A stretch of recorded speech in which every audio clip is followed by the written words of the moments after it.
I want for my dinner, that is exactly, I'm not making you guess. I'm not saying, this is what I want and then expecting you to do something Not a else. trick question. Yeah. No, it's not. Like, I'm not going to beat around the bush because that's not fair. Then neither of us are happy, and that's just a recipe for disaster. So I have to be very, very explicit with what exactly I expect or what I need. And sometimes I don't know what that is. So we both get frustrated. But yeah, I mean, there are certain things like the chickens you were saying. I was like, I want chickens. This has always been my goal. We have a house. We bought a house this year and I want chickens. And so I said, we are building our coop. And he was like, okay. And it is not the prettiest thing, but let me tell you, we are so proud of it. And Oh. it took forever to do, and he hated every single step because we'd go out there, we'd be out there for an hour, and he's tired and he's angry, and it was summer, and so he just would not have a good time. And it does. When they say like home renovations and things test your marriage, they do. There were times I'd be like, I just can't talk to you right now. Go play video games and I'll be in here reading. But there are some things that, I do want from him, like just stepping up. Sometimes I just want him to make the plan. For my birthday this year, I said, I don't want to have any involvement. I want you to choose it all. I want you to say where we're going. I want you to make the plans. And if there's anything in particular that I really want to do, then I'll say it. But otherwise, I don't want to be in charge. I want you to take over. And he finally was able to step up and do that. He would ask me sometimes, he'd be like, okay, do you want to do this or this? And I'd be like, you choose. I don't care. You choose. That's up to you, But if there was something I wanted to do, like there were a couple of museums I wanted to go to, then I would say, but it's things like that. I can do a lot for myself because ultra independence is a trauma response. And from my first marriage, I had that trauma and I did a lot for myself and didn't rely on anybody else because I was financially in a bind and emotionally just destroyed.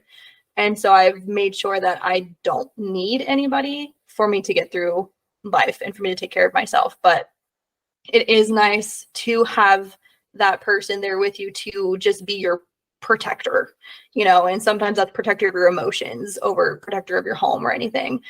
And so that's nice being able to have him. And there are things that I have to teach him, like this is how I need you to comfort me. Every single woman is different. Every single person is different.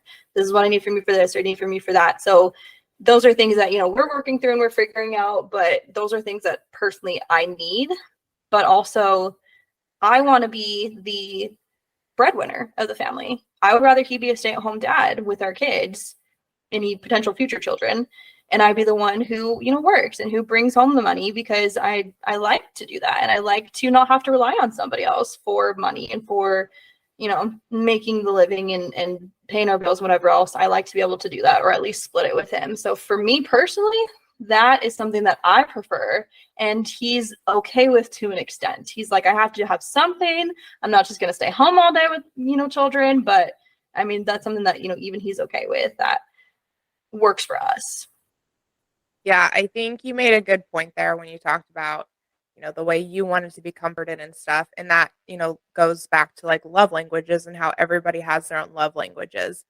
And I think something that we can learn from is to recognize our own love languages and treat ourselves through our own love languages when that person hasn't quite learned or you don't have anyone else to do those love languages for you.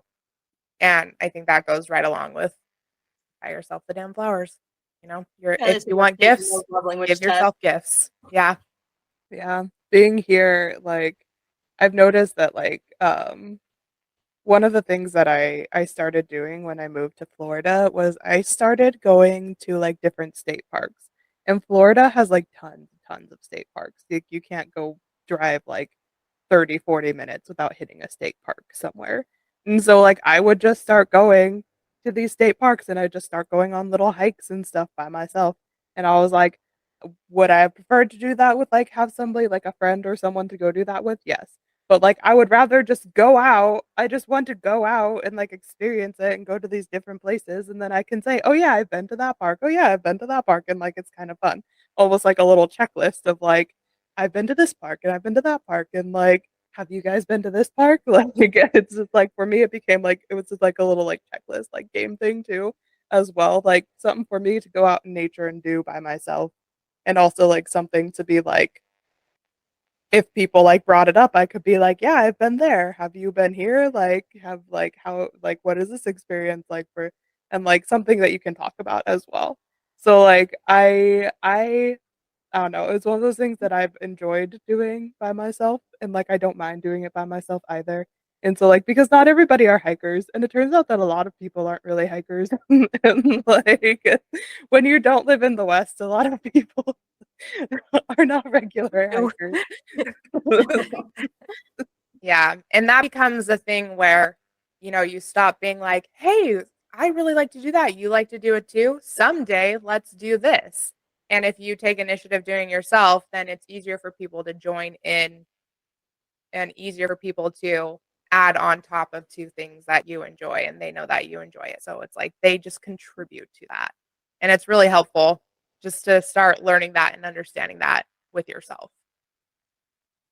Yeah, and I think that the better that you're able to understand yourself and your needs and the way that you express love and the way that you receive love, it makes you more aware of others around you too and the their needs and something that you can do that will lift their spirits instead of something that you want to do through your lens, looking more through their lens, which I think is helpful. And also touching upon the communication factor. It's just so funny because we get into this mindset from fairy tales and from Those Hallmark movies that the man is just going to get it and make this romantic gesture and just get you and just understand For you. me, it's country So that's songs. what yes. so Jane so that's Austen. just what that's just what you're like waiting for that moment and you're like, okay, it's not happening now, so I'll just wait for him to get it. But the thing is that we do have minds and mouths and we're able to communicate with each other instead of just waiting for the other person to read Your what has mind. been communicated. Yeah. To just understand.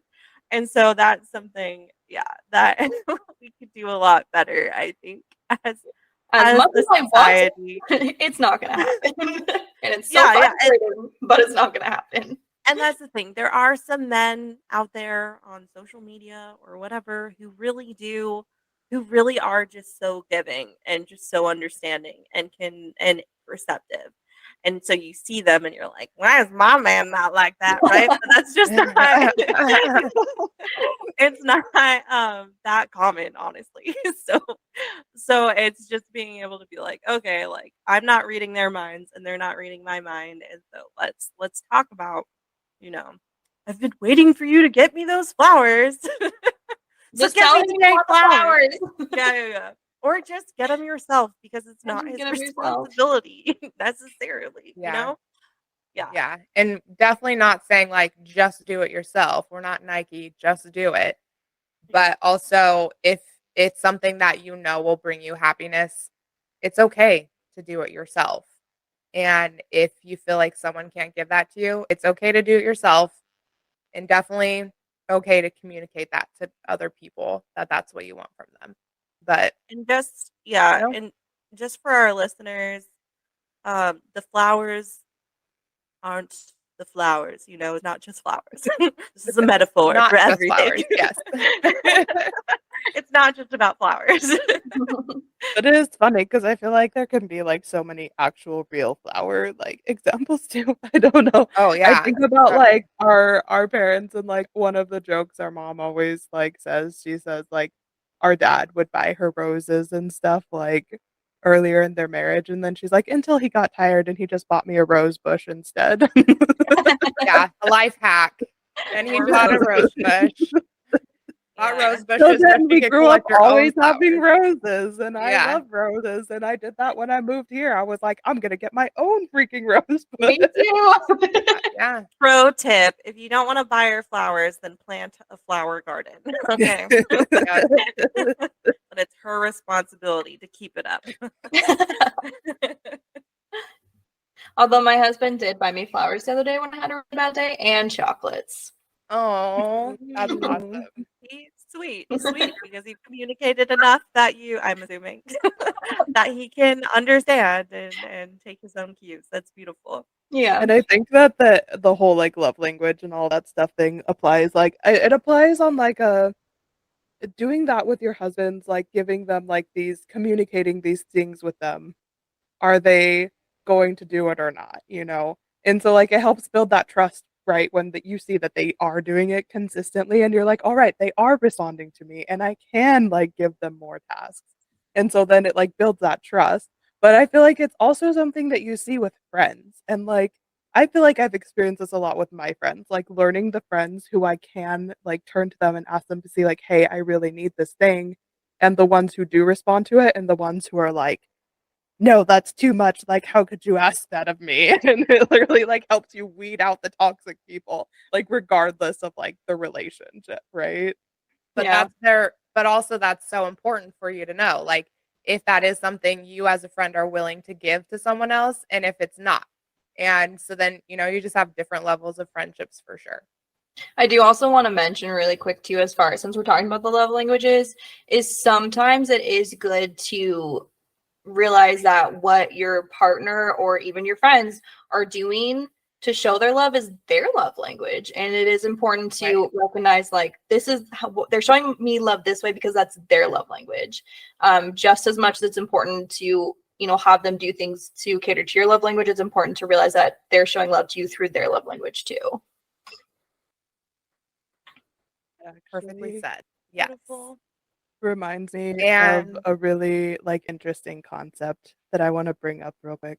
And it's like it's called radical honesty, right? And so it was this couple and they were talking about like the use of radical honesty in their relationship. And when you first hear it, when I first heard it, I was kind of like, you don't need to be that honest about everything all the time, right? I legit think of like Glass Onion and the character Kate Hudson played, and where he's like, what's the quote, Teddy? The best He quote. says, yeah, he said it's dangerous to mix thinking without or speaking without thinking with speaking the truth. That's Yes, like what and you that's think of like like radical honesty. Yeah. yeah, and like that's actually like kind of the point is because they were talking about like radical honesty isn't about just saying whatever's on your mind or like being like, "Ooh, you did that thing and that really bothers me," like every single moment of every single day, you know? It's about asking yourself, why is this important for me to say something about? It's about asking yourself, like, or it's about asking them, why is this a thing that you're doing? And it's more about like questioning the intentions behind it and being honest with yourself on why you feel like this is something that needs to be brought up. So rather than just being like, that really bothers me and I just need you to stop and I need you to respect that.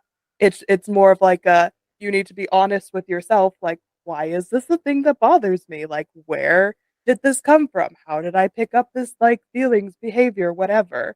And so it's like I heard that and I was like, oh my gosh. Like, because that's like the the other side of it. Like, instead of being like you get to the communication part and that's like super important, but then it's like, okay, but why do I feel the need for this to be communicated? Like, where did I get this from? And it like leads to like this deeper level of like learning and like being able to trust and communicate on like an even better level of like understanding where are they coming from on this? Why do they feel the need to do this too? And so like yeah, that's just what it made me think of with the you know, learning other people's love languages. Like, don't just shut yourself off to like, oh, this is me, bothers me. Like, why are they doing it? Oh, maybe this is how they express love. And like, you can ask them about it, or you can like watch them and be like, okay, yeah, this is a regular thing that they do that I can see makes them happy when like they're presenting me with flowers, or even So if I it's don't like like flowers. it's like love languages and trigger languages. That needs to be a thing. Oh my god, for real. Oh, God. Yeah, it is super important to not only make sure they understand you, but to understand them. It's just as important. And to understand yourself, like Mhm. understand why you feel it's important. Yeah, Yeah. and it's interesting because with every person you interact with, that can be different. Like how you respond to people, almost